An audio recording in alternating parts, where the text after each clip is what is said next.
Bog Slavica Stefich. Pozdrav iz La Paz, Bolivije. Danas smo imali satove kuhanja putem webinara. Pripremili smo recept koji ste nam poslali. Puno hvala za tradicije i receptima za ove zlatne zalogajčiće, dok u zadnje vrijeme sve više zaboravljamo našu tradiciju, a rado prihvaćamo tuđu kao što je Halloween. Tako se polako i neki novi kolačići u obliku vijestica, krvavih oči, nokti, zuva se sve više spravljaju jer se i na taj način želimo prikloniti većini svijeta. Sve je to pomodno i amerikanizirano slavlje kršćanskog praznika nastao iz prastarih poganskih običaja. Kelti su slavili prvi studeni kao početak svoje kalendarske godine.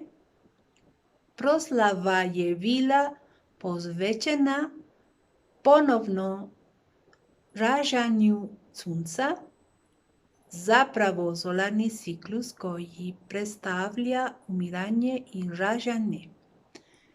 Vjerovali su da sa punoga mjeseca, dan uoči dana mrtvi napuštaju svoje grobove kako bi nakratko ponovo bili na zemlji.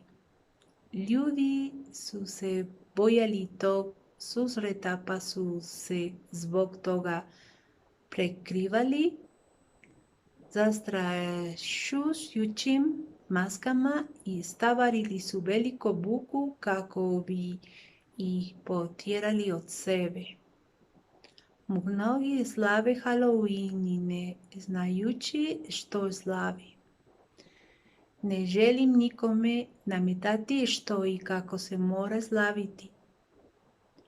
Svatko ima svoj izbor, meni je jedino žao da sve više prisvajamo tuđe običaje, a svoje zaboravljamo. Tako se polako gubi običaj i sa ovim slatkim kolačićem koji se pakao i darivao u vrijeme svih svetih. To je tradicionalni dubrovački dalmatinski kolač. Svi sveti i dušni dan. Taj blagdan je blagdan ljubavi koju Bog ima prema ljudima. Naši najmiliji su nam odali ljubav svojim životom i ljubavi na zemlji, a oni se ponose s nama i gore na nebu i u raju kad im dođemo u posjet na njihov grob. Zato posjećujemo naše najmilije koji su daleko od očiju, ali ne i od srca. Jer jednog dana ćemo se svi sastati gore u nebu i biti opet zajedno.